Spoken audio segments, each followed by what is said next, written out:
지난주에 야고보 장로가 이제 예루살렘에 들어온 바울이 할례와 모세와 모세의 율법에 거슬러 가르친다는 소문이 돌고 있다고 이야기를 했습니다. 그래서 이제 그 바울에게 소문을 잠재우기 위해서 그 소문이 거짓 소문이고 잘못된 소문이라는 것을 이제 알려주기 위해서 이렇게 하라고 묘책을 하나 내놓죠. 어떤 묘책입니까?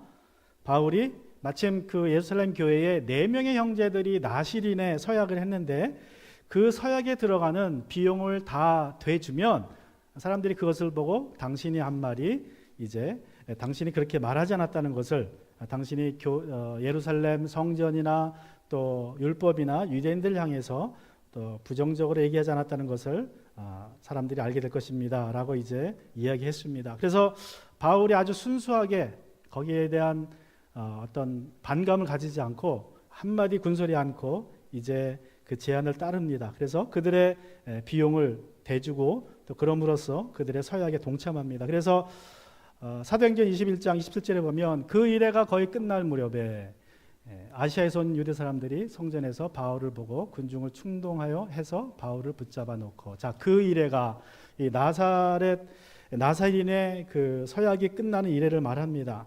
민수기 19장 12절에 보면 그는 사흘째 되는 날과 일회째 되는 날에 붉은 암송아지를 불사른 재를 탄 물로 스스로 정결하게 하여야 한다. 그러면 정하게 될 것이다. 그러나 그가 사흘째 되는 날과 일흘째 되는 날에 자기 몸을 정결하게 하지 않으면 그냥 부정하다. 그래서 나실인의 서약을 하면 저렇게 해야 됩니다. 서약이 들어가면 사흘째 되는 날과 일흘째 되는 날에 정결 의식을 가져야 되는데 이제 일흘째 되는 날 그렇게 정결 의식을 하는 중에 이제 어떤 일이 벌어졌습니까? 아시아에서 온 유대 사람들이 성전에서 바울을 보고 군중을 충동하여 바울을 붙잡아 놓고, 자, 아시아에서 온 유대인들, 정확하게 얘기하자면 에베소에서 온 사람들입니다. 에베소에서. 그 사람들이 바울을 보자마자 알아봤어요. 보자마자. 왜 그랬습니까? 바울은 워낙 에베소에서 유명한 인물이었습니다. 3년 동안 이제 거기 있으면서 특별히 첫 3개월은 에베소의 유대인들의 회당에서 주마다 안식일마다 가서 설교를 했기 때문에 거기 유대인들에게는 잘 알려진 인물이에요. 그런데 설교가 3개월 지나고 복음을 막 소개하자마자 쫓겨났죠. 그리고 이제 약 3년간을 이방인들과 함께 또 예수님 믿는 유대인들과 함께 사역을 하다가 결국에는 에베소 온 도시가 발칵 뒤집히는 일이 벌어집니다. 사람들이 바울을 붙잡아 놓고 이제 다 원형 경기장으로 가서 그에게 이제 어려움을 주려고, 그를 죽이려고 했을 때에 그런 사건을 통해서 결국 바울이 에베소를 떠나게 됩니다. 그래서 이 사건을 통해서 사실 에베소에서는 바울을 모르는 사람이 없었어요. 유대인들이나 이방인이나. 근데 특별히 유대인들은 확실히 바울의 얼굴을 기억하고 있었습니다. 그래서 그들이 오순절을 맞이해서 그들도 배를 타고 이제 예루살렘에 왔는데 거기서 마침내 성전에서 이제 바울을 보게 된 것입니다. 그리고 이제 바울을 붙잡아 놓고 어떻게 합니까? 몇 명이 와서 바울을 달려들어서 붙잡았습니다. 그리고 이스라엘 동포 여러분 합세하여 주십시오. 이 자는 어디에서나 우리 민족과 율법과 이곳을, 성전을 의미하죠. 예루살렘 성전을 거슬러 사람들을 가르칩니다. 더욱이 이 자는 그리스 사람들을 성전에 데리고 들어와서 이 거룩한 곳을 더럽혀 놓았습니다. 자, 그런데 여러분 또 누가 이와 비슷한 일들을 당했습니까? 누가 비슷한 차지를, 누가 비슷한 말로 어려움을 당했죠? 성전을 거슬러만 한다고 그러한 고소를, 모함을 받은 사람이 누구입니까? 사도행전에서 여러분 기억나세요? 스데반이 그랬죠. 스데반이, 그죠? 사도행전 6장에 보면 스데반도 똑같이 이곳을 거슬러, 성전을 거슬러 말한다고 그러한 모함을 당했습니다. 약 이때부터 이 지금 바울이 예루살렘에서 유대인들에게 잡혔을 때로부터 약 20년 전에 스데반이 똑같은 이야기를 들었어요. 그래서 사도행전 6장 13절에 보시면 그리고 거짓 증인들을 세워서, 그러니까 유대인들이 거짓 증인들을 세워서 이렇게 말하였다. 이 사람은 쉴 새 없이 이 거룩한 것과 율법을 거슬러 말합니다. 참 아이러니한 것은요, 여러분, 이 당시 스데반이 이렇게 이 거룩한 것과 율법을 거슬러 말한다는 말을 들었을 때에 거기에 누가 있었습니까? 거기에 바울도 있었어요. 바울도. 이때는 사울이라 그랬죠. 여러분, 이 스데반이 잡혀간 모든 그 모함의 뒤에는 저는 사울이 있었다고 봐요. 사울이. 왜냐하면 이 바울이 스데반이 돌에 맞아 죽는 데에 아주 결정적인 역할을 합니다. 그것을 우리가 사도행전 7장 58절에 보면 나오죠. 스데반을 성 밖으로 끌어내서 돌로 쳐 죽였다. 증인들은 옷을 벗어서 사울이라는 청년 발 앞에 두었다. 자, 증인들이 옷을 벗습니다. 왜 벗습니까? 옷을 왜 벗어요? 돌을 던지려면 이게 옷이 거치장스럽잖아요. 그러니까 옷을 벗는 거예요. 옷을 딱 벗고, 그리고 이제 돌 던지기 편하게 하고, 이제 스데반을 돌로 쳐 죽이는데, 그 증인들이 옷을 벗었습니다. 근데 누구 발 앞에 둡니까? 사울이라는 청년, 바울 앞에 옷을 둬요. 저 말이 무슨 뜻이냐면요, 이제 사람들이 돌로 쳐 죽였는데 혹시라도 나중에 저 죽은 사람이 억울하게 죽을 수 있잖아요. 잘못된 고소로 돌에 맞아 죽을 수 있단 말이에요. 그러면 그 사람의 죽음을 이 증인들이 벗어놓은 옷을 맡아둔 사람이 책임지겠다는 뜻이에요. 자기가 돌에 맞아 죽겠다는 뜻입니다. 저 뜻은. 그냥 사울 앞에 둔 게 아니에요. 당신이 이 사람의 죽음의 증인이다. 이 사람의 죽음이 잘못된 죽음이면 당신도 대신 목숨으로 갚아야 된다, 그 뜻입니다.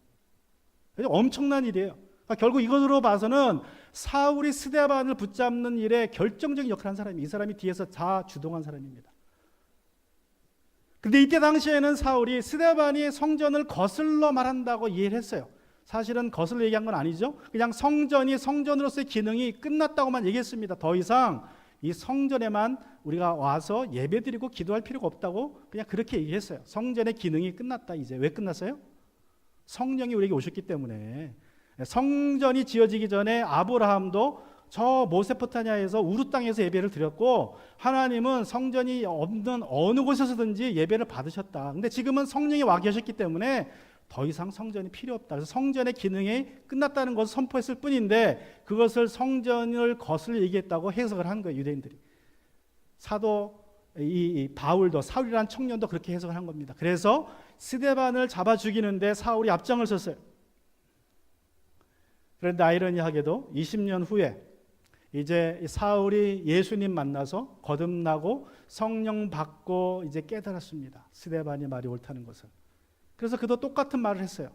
여러분이 어디 있든지 간에 신령과 진정으로 하나님을 예배할 수 있습니다. 굳이 성전에 갈 필요가 없습니다.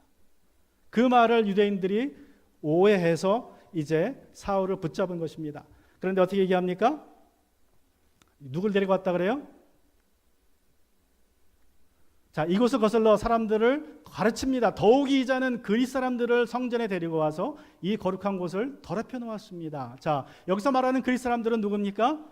바울과 이제 동행했던, 저 드로아로부터 바울과 동행했던 8명, 누가를 포함해서 8명의 헬라 사람들을 말합니다. 그 사람들을 성전으로 데리고 들어와서 이 거룩한 곳을 더럽혀 놓았다고 이제 바울에게 그들이 말하는 것입니다. 여러분, 이것은 굉장히 아주 심각한 그러한 고소입니다. 자, 그런데 왜 그렇게 얘기했습니까? 29절에 보면 이는 그들이 예베소 사람 드로비모가 바울과 함께 성내에 있는 것을 보았으므로 바울이 그를 성전에 데리고 들어왔으리라고 생각하였기 때문이다. 자, 유대인들이, 에베소 출신의 유대인들이 에베소 사람 드로비모, 이 드로비모가 바울과 함께 에베소에서 사역을 했죠. 그러니까 이 드로비모도 그 원형 경기장에 함께 있었습니다. 알려진 사람이에요. 그 사람을 보고 알아봤어요.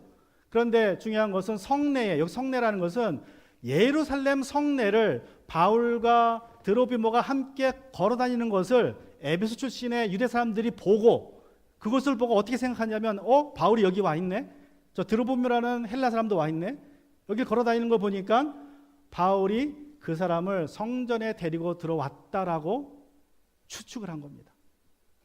그래서 그 추측의 근거에서 이제 바울을 붙잡아 놓은 것이에요. 여러분, 바울이 드로비모라는 헬라 사람을 성전으로 데리고 들어왔다는 것은요, 이것은 사형에 해당되는 죄입니다. 사형에 해당되는 죄예요. 그 당시 이 예루살렘 성전에 이방인들의 뜰이 있고, 그리고 이제 여인의 뜰이 있고, 또 남자의 뜰이 있고, 제사장의 뜰이 있는데, 이방인의 뜰까지는 아무나 들어올 수 있습니다. 무슨 종교를 믿던 외국인이라도 들어와요. 그런데 여인의 뜰부터는 이스라엘 사람만 들어갑니다. 여인의 뜰까지는 이스라엘 여인만 들어가고, 그리고 남자의 뜰은 남자만 들어갑니다. 제사장의 뜰에는 제사장만 들어가. 이스라엘 사람들 중에서도. 또 지성소는 제사장 중에서도 대제사장만 1년에 한 번 들어가는 거예요. 제가 지도를 보여드리면, 제가 전에도 보여드렸죠. 이게 이제 성전이에요. 성전인데, 저는 여기부터 옛날에 제가 이제 여인의 뜰이 시작된다고 말씀드렸는데, 제가 다시 책을 보니까 여기부터더라고요. 여기 이 바리케이시 이렇게 있죠. 담이, 임시 담장이 있습니다. 그럼 이렇게 문이 있어요. 중간중간에 아주 낮은 담이에요. 문이 이렇게 바리케이시 동그랗게 둘러싸였어요. 여기가 이방인의 뜰이면, 여기는 이방인들이 자유롭게 다닐 수 있지만 여기를 지나가면 안 돼요. 여기를 지나가면 경고문이 이 주위에 13개가 붙어 있어요. 13개가. 아까 제가 보여드린 경고문이 13개가 붙어 있는데, 어떤 경고문이에요? 외국인은 성전을 둘러싸고 있는 담 안으로 들어갈 수 없다. 들어가는 사람은 누구든지 자신의 생명으로 그 책임을 져야 할 것이다. 이러한 경고문이 13개가 있습니다. 그 중에 하나가 지난 1800년대 후반에 발견이 됐어요. 그래서 지금 이스탄불에 있는 그 고고학 박물관에 저게 소장되어 있다 그러는데, 거기에 이렇게 이런 문구가 여러 나라 라틴어로, 헬라어로, 히브리어로 써 있어요. 그래서 아무나 거기 못 들어갑니다. 유대인들이 아니고 들어가면 돌에 맞아 죽습니다. 그 자리로. 여러분, 당시에는 사형 권한을 누구만 가지고 있어요? 사형을 시킬 수 있는 권한은 로마 총독만 가지고 있어요. 그럼에도 불구하고 로마 총독, 로마 정부가 이것은 예외로 했습니다. 로마 시민이라도 이 법을 어기면 거기서 죽어도 아무 책임이 없는, 이거 엄청난 겁니다. 로마 정부조차도 이 조항을 인정했어요. 심지어 로마인이라도 죽일 수 있다, 죽여도 된다라고 허락을 해줄 정도로 아주 심각한 지금 죄를 바울이 범했다고 그들이 주장하는 것입니다. 자, 이때에 유대인들이 어떻게 반응을 합니까? 자, 이렇게 이제 사람들이 얘기하자. 그래서 온 도시가, 온 예루살렘이 소란해지고 백성들이 몰려와서 바울을 잡아 성전 밖으로 끌어내니 성전문이 곧 닫혔다. 다시 지도를 보여드리면, 이게 이제 여기부터 본격적으로 성전이 시작되는데, 여기가 이제 여기까지 여자들이 들어갑니다. 요 이후에는 남자들만 들어가요. 여기에 문이 있어요. 문이. 성전 문이 있습니다. 또 주변에 문도 다 있지만 이 메인 엔트런스가 문이 닫혔다는 거예요. 성전을 들어가는, 저 성전 건물 안에 들어가는 모든 문들이 다 닫혔다는 것입니다. 여러분, 이 구절은 사도행전에서 성전이 마지막으로 언급되는 구절이에요. 사도행전에서 더 이상 성전이라는 단어, 건물이 나오지 않습니다. 성전에 대한 마지막 그 구절에서 누가가 말하고 있는 것은 뭐예요? 성전 문이 곧 닫혔다. 어떻게 하고? 바울을 쫓아내고. 바울은 누굽니까? 하나님이 보낸 메신저입니다. 하나님의 사자예요. 복음을 전하는 사자를 내쫓고 성문이 닫혔다는 말은 뭐세요? 이제 더 이상 성전과 하나님과의 관계가 끝났다는 거예요. 그러니까 하나님의 사자를 쫓았기 때문에 그 성전과 하나님의 관계가 이제 끝났다는 겁니다. 그들이 스스로 하나님과의 관계를 단절시켜버린 거예요. 그것이 저 구절이 상징하는 것입니다. 그리고 이제 이 이후로 약 13년 후에, 이게 57년인데 주후 70년에 디도라는 장군이 와서 성전을 완전히 파괴시켜버려요. 성전이 지금 남아있는 통극의 벽만 남게 되고 지금까지 다 파괴되어집니다. 결정적으로 저 때부터 성전은 정말 성전으로서의 기능을 정지했고 이제 하나님의 심판만 기다리는 그러한 때가 되었습니다. 그런데 여러분, 구약에 보면 주님께서 성전을 뭐라고 말씀하셨습니까? 우리가 사도행전 2장 때도 살펴봤지만, 자, 하나님의 성전을 솔로몬이 짓도록 허락하셨을 때에 성전을 어떻게, 무슨 이유로 허락하셨습니까? 이사야 56장 7절에 보시면 나의 집은 만민이 모여 하는 집이라고 불릴 것이다. 나의 집, 집은 성전을 의미합니다. 나의 집은 만민이 모여 기도하는, 여기서 기도라는 말은요, 예배라는 말하고 똑같다고 생각하십시오. 유대인들은 기도가 예배고 예배가 기도입니다. 왜냐하면 기도가 제사기 때문에 기도가 예배고 기도가 제사입니다. 그래서 만민이 기도하는 집이라는 말은 만민이 모여 제사 드리는 집, 예배 드리는 집이라는 뜻이에요. 예수님도 이 말을 인용하시죠. 예수님도 마가복음 11장 17절에서 내 집은 만민이 기도하는 집이라고 불릴 것이다. 예수님도 내 집은 만민이 기도하는 집이라고 불릴 것이다 라고 했는데 유대인들이 어떻게 합니까? 유대인들이 그 문을 닫아버린 거예요. 자, 이렇게 유대인들이 닫은 이 성문이 언제 열리겠습니까? 물론 말씀드린 것처럼 주후 70년에 디도 장군이 성전을 완전히 파괴해서 지금은 열릴 문은 없어요. 그러나 앞으로 여러분 살아계실 때 여러분 우리가 20, 30년, 50년 안에 아무리 늦어도 50년 안에 제3성전이 건축될 것입니다. 그죠? 그러면 그때 문이 또 열릴 거예요. 그런데 그때 문이 열리면 어떤 일이 벌어져요? 그때 문이 열리면 자, 이 문으로 들어오는 모든 외국인은 다 목숨으로 그 죄를 갚아야 된다라는 문구는 사라집니다. 그 대신에 환영의 인사말이 붙을 거예요. 당신이 누구든지 이 문으로 들어오면 구원받고 평화를 누리고 번영하게 될 것이다. 아주 정반대의 문구가 붙을 것입니다. 제가 왜 이렇게 말씀드리냐면 여러분 아시는 것처럼 제가 또 말씀드린 것 같은데 최근에 제3성전 이제를 건축하겠다는 그 봉헌식이 있었어요. 몇 개월 전에. 작년 말인가요? 그때 있었는데 그때 그 건축을 책임하는 책임자와 사내들인의 리더와 랍비들이 이렇게 얘기를 했습니다. It's unbelievable. Here in the center of Jerusalem, I'm surrounded people from other nations and we're all talking about one thing. Of the importance of Jerusalem and the importance of peace and the importance of the Geulah of redemption. So we're part of a prophetic process. That's what it's all about. And this president, he understood when nobody else understood. He understood we're not talking politics. We're not talking politics. We're talking Torah. We're talking prophets. That's what it's all about. And once we understand it, and I think he understood it, maybe he can't say it, but he knows. And he's pushing us. He's pushing us. And the whole world is there.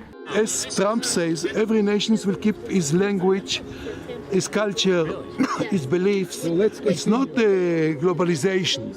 Okay. It's to walk one God on Temple Mount.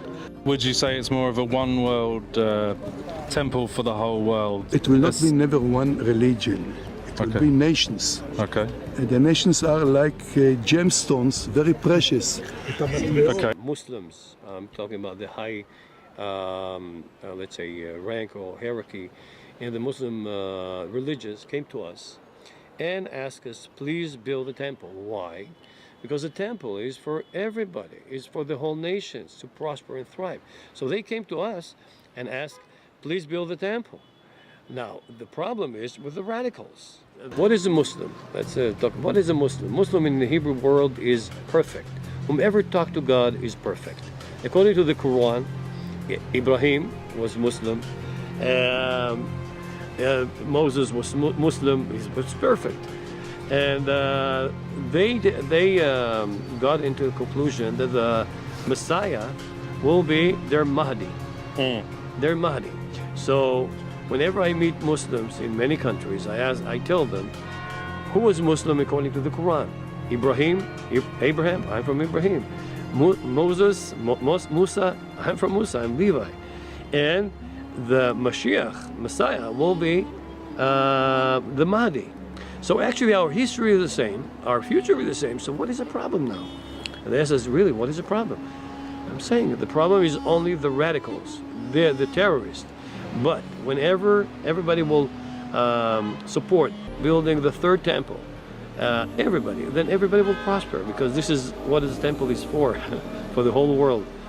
Hashem will be a king, the one king, and we will unite the whole world. Right. So yes. So you see that Jacob and Esau reuniting in the last days. So Muslims and Jews and Christians would be part of this one world, including some Kabbalistic and Eastern influences, all into one kind of religion in this temple. Is that? I won't call it one kind of religion and one kind of understanding. I wanted to ask you this lamp. So you've got the lamp. That would be the lamp of Queen Helena, who is a Persian. I mistakenly thought it was Constantine's mother, Helena, but this is a Persian Queen Helena. She was very fond of the Jewish people as she converted to Judaism herself, and the sages liked her very much. And when she wanted to donate something to the temple, so she made this candelabra made of gold. Okay. And when the sun used to rise from the east, Right. would hit the gold candelabra, and it would spread the light like symbolically, but not only symbolically, from the temple. So it reflects the sun. It reflects the sun. As it rises from the east, and this is what we're seeing in this picture over here, right? This is the sun reflection from the lamp of Queen Helena. So you think that there could be some union between all the religions as part of this? Absolutely. We already have unity, but everybody's afraid from the terrorists. But okay, so this is our job to unify everybody to worship the only true living God in the third temple with all the nations that will worship God. The new world without any, let's say, negative and forbidden feelings, like hatred, like revenge, like it will be only loving, appreciation, honoring. So this will be a new world, but not all order. It will be a new world, holistic, the holistic way, the way God wants it. In the U.S., there are 30,000 denominations of Christianities. So, according to what we received, part of them will be part of the redemption, part of them no. It's very, very simple.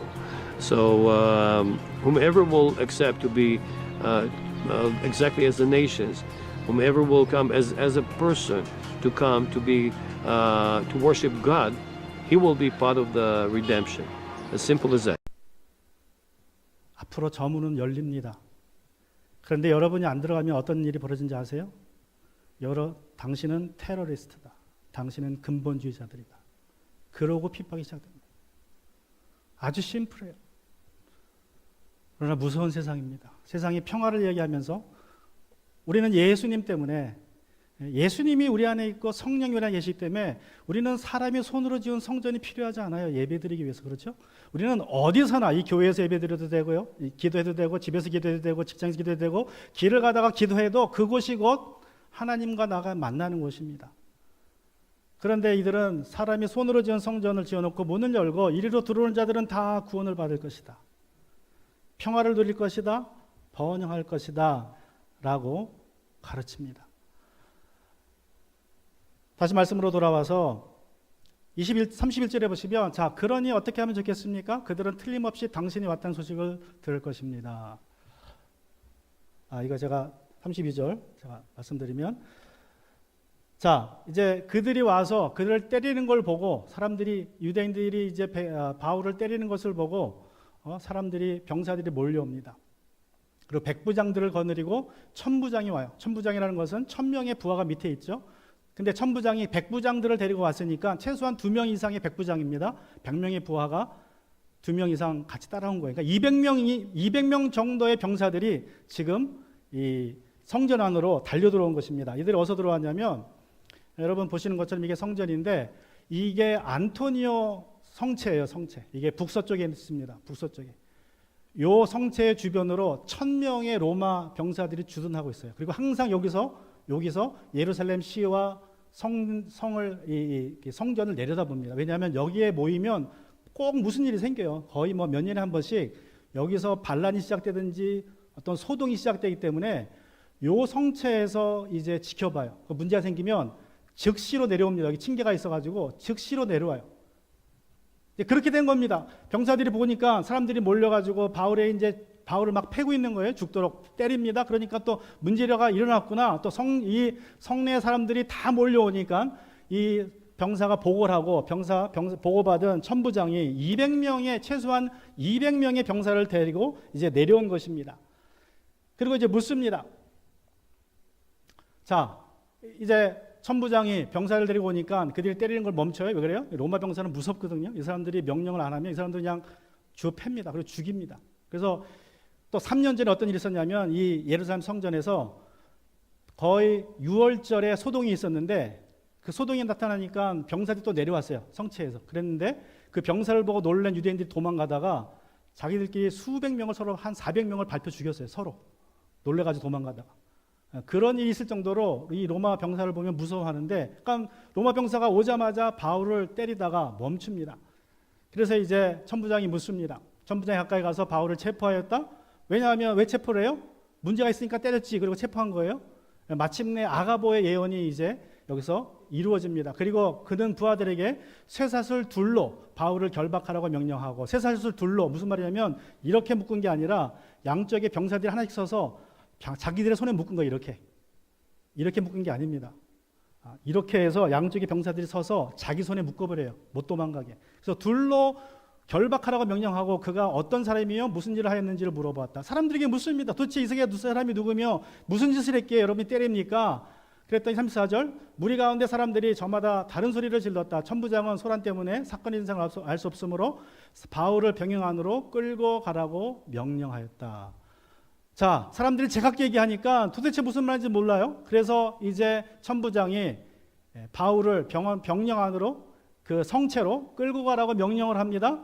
그래 어떤 일이 벌어져요? 바울이 충계에 이르렀을 때에 군중이 하도 난폭하게 굴었기 때문에 군인들이 그를 둘러 매고 가야 하였다. 큰 무리가 따라오면서 그 자를 없애버리라 하고 외쳤다. 제가 다시 한번 성전을 보여드리면,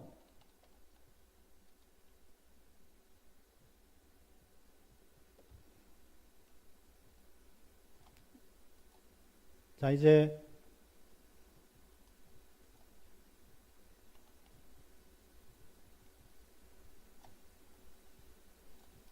저희가 성체입니다. 요게 이방 여인의 뜰이고, 요거 넘어가면 이방인의 뜰이에요. 자, 이 성체 여기서 이제 사건이 벌어진 겁니다.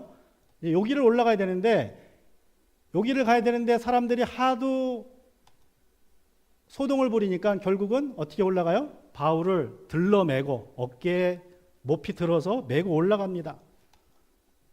그러다가 이제 어떻게 합니까? 바울이 자, 거기 이제 올라가려고 하는데 사람들이 뭐라 그래요? 따라오면서 그 자를 없애버려라. 마치 예수님이 빌라도 앞에서 재판받을 때도 그러죠. 군중들이 없애시오, 죽여 없애시오, 십자가에 못 박으시오. 똑같은 음성을 이제 바울이 듣게 됩니다. 사람들이 그렇게 소동을 피우자 결국 그를 메고 올라가는데, 올라가다가 37절에 보면 바울이 병영으로 끌려 들어갈 쯤에 그는 천부장에게 한 말씀 드려도 됩니까? 하고 물었다. 헬라말로 했겠죠. 헬라말로. 천부장이 당신은 그리스 말을 할 줄 아오. 깜짝 놀라 묻습니다. 그러면 당신은 얼마 전에 폭동을 일으키고 4,000명의 자객을 이끌고 광야로 나간 그 이집트 사람이 아니요 하고 반문하였다. 이게 무슨 말이냐면 이로부터 3년 전에 어느 이집트 사람이 나타나가지고 4,000명의 자객, 이 자객이라는 말은 칼을 쓰는 사람들, 4,000명의 자객을 모아놓고 이제 어떻게 했냐면 감람산 위에 올라가서 내가 소리를 지르면 예루살렘 성벽이 무너질 거다. 그럼 쳐들어서 다 죽여라. 그렇게 반란을 준비하고 있었어요. 그때 펠릭스라는 총독이 그걸 알고 쫓아가서 수백 명을 잡아 죽입니다. 그런데 그 주동자는 도망쳤어요. 이집트 사람은. 그래서 이제 이 천부장이 그 도망친 주동자가 바울이라고 생각을 한 거예요. 이 헬라 말을 하니까. 그래서 물어본 겁니다. 당신이 그 자객을 끌고 광야로 나간 이집트 사람이 아니요 하고 반문하였다. 바울이 답하였다. 나는 길리기아의 다소 출신의 유대 사람으로 그 유명한 도시의 시민입니다. 저 사람들에게 내가 한마디 말을 하게 허락해 주십시오. 자, 뭐라고 얘기합니까? 나는 길리기아 지방의 다소 출신입니다. 근데 다소는 어떤 도시예요? 유명한 도시. 왜냐하면 길리기아 지방의 수도였습니다. 그래서 가장 헬라화되신 도시고 교육 도시예요. 상업 도시고 약 50만 명이 살았다고 합니다. 당시에. 엄청난 큰 도시죠. 지금도 50만 명 큰 도시인데, 그래서 다소 출신이라고 그러고 헬라 말을 하는데 아주 고급스러운 헬라 말을 해요. 바울이 배운 헬라어, 그냥 먹고 사는 헬라어가 아니라 아주 고급스러운 헬라어를 쓰니까 이 천부장이 놀란 것입니다. 내가 한마디 해도 됩니까? 라고 정중하게 아주 고급스럽게 이야기했더니 이제 천부장이 허락하니 바울은 층계에 서서 무리에게 손을 흔들어 조용하게 하였다. 잠잠해지자 바울은 히브리 말로 연설하였다. 다시 보여드리면 이제 여기에 서가지고 바울이 요쯤에 서가지고 연설을 하는 거죠. 요쯤에 서가지고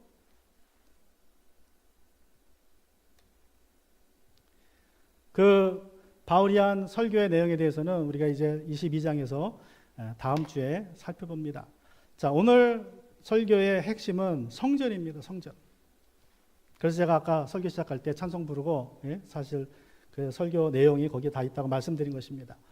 여러분, 스데반과 바울은 성전을 거슬러 말했다는 죄목으로 유대인들에게 집단 구타를 당했고 스데반은 결국 돌에 맞아 죽었습니다. 여러분, 그런데 사실 예수님도 똑같은 죄목으로 재판을 받으셨죠? 예수님께서 대제사장 앞에서 이 산헤드린에서 재판을 받으실 때에도 똑같은 그러한 참소를 받았습니다.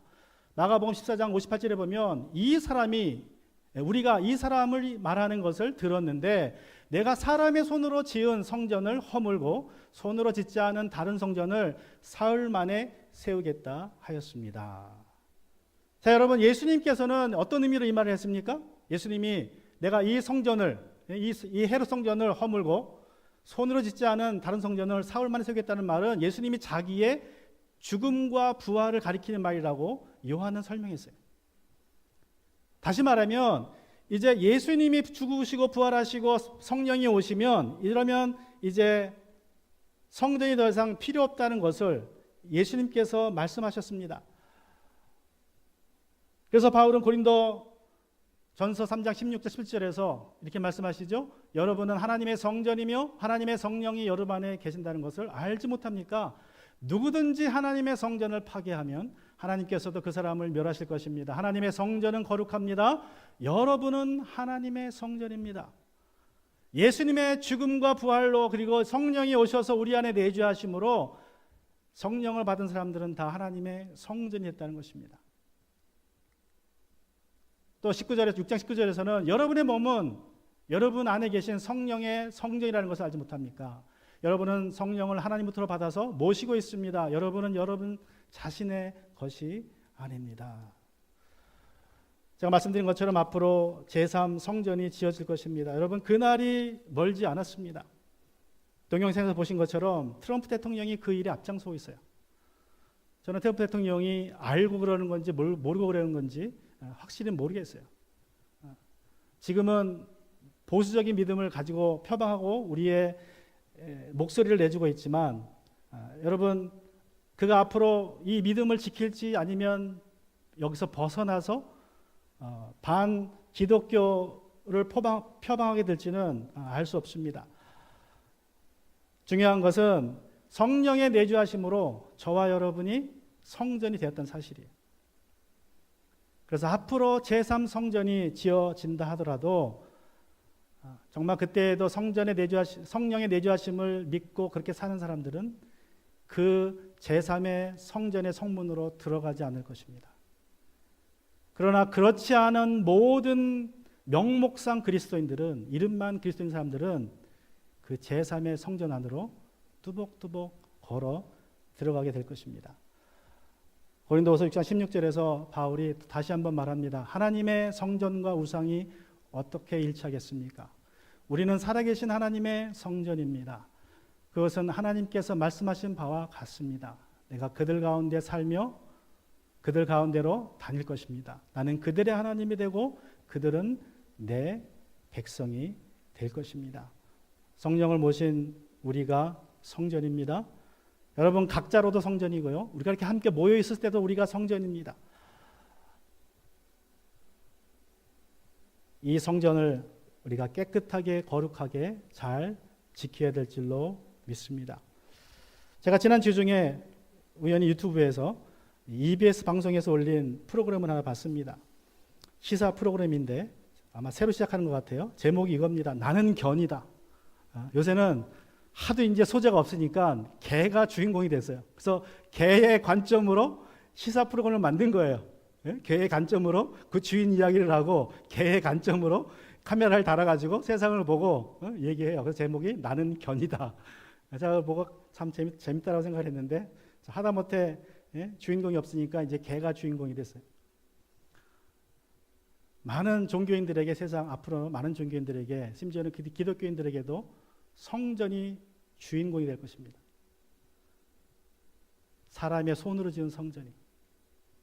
그러나 정말로 거듭난 사람들은 그 사람의 손으로 지은 성전이 아니라 하나님께서 지으신 성전이 우리의 삶의 주인공으로 남아야 될 줄로 믿습니다.